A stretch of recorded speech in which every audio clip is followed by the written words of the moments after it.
A small Wisconsin town is getting national attention for its connection to a Mexican cartel in one of the largest gun trafficking cases in U.S. history. An explosive article published by Reuters sheds light on how a dangerous Mexican cartel was able to get U.S. citizens to legally buy military-grade weapons and then have them shipped illegally across the border. According to this investigation, the cartel was able to exploit lax gun control laws to purchase those weapons.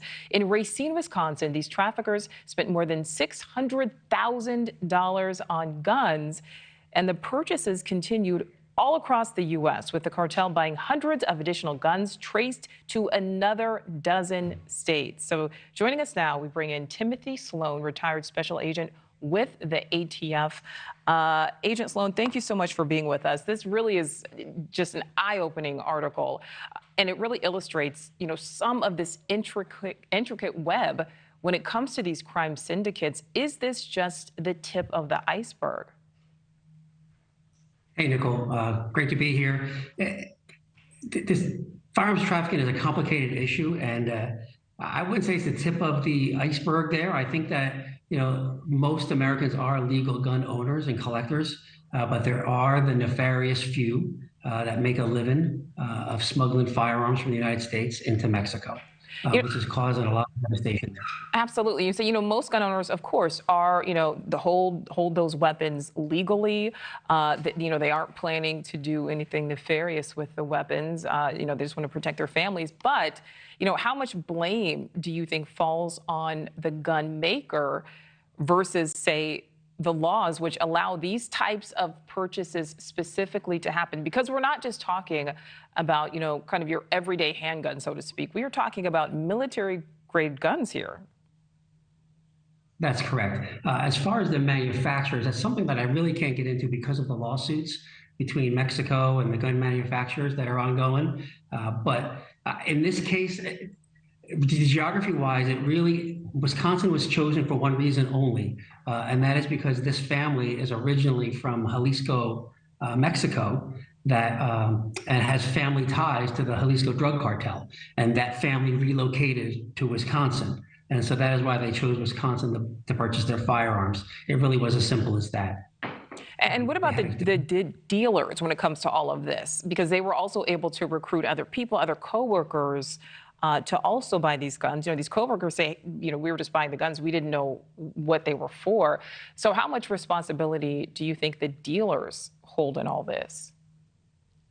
Well, unless there's evidence that the dealer's involved in the trafficking of firearms, there's very little responsibility. I mean, it's a legal registered business. ATF has given them firearms licenses, to deal licenses, firearms. And so in this case, if you're using multiple people to buy one weapon here, one weapon there, and collect them all, then it's really hard for the dealers to know who is the good guy and who isn't the bad. It's hard for ATF to know who is and who isn't the bad guy, much less a firearms dealer. Yeah, absolutely. Do you think that the U.S. needs to be cracking down on this even harder? Because, to be fair, we constantly point the finger at Mexico, at China for sending drugs into our country. But aren't we just as culpable if we are sending guns and military-grade weapons at that into Mexico to help these cartels? Well, I don't know how long your show is, but I'm very passionate and agree with you. Not only should we do more, we absolutely can do more than we are doing.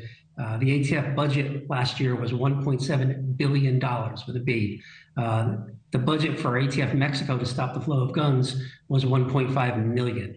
ATF spends more money on copy paper than they do on stopping the flow of guns into Mexico. So yeah, I agree. We can be and should be doing a lot more. My last question for you.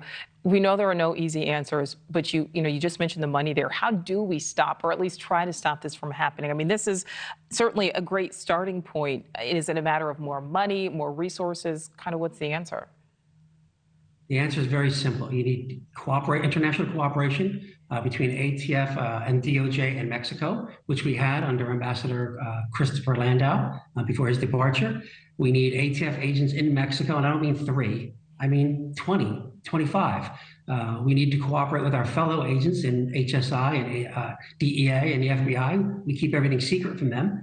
So basically, we need to work as a team, and we need to work with our Mexican counterparts. And we can, in fact, stop this flow of guns and save lives if we did more. We can do it. All right. Retired ATF Special Agent Timothy Sloan, thank you so much for your time. Thank you for watching. Go to newsnationnow.com to find NewsNation on your television provider. And don't forget to click the red subscribe button below to get more of NewsNation's fact-driven, unbiased coverage.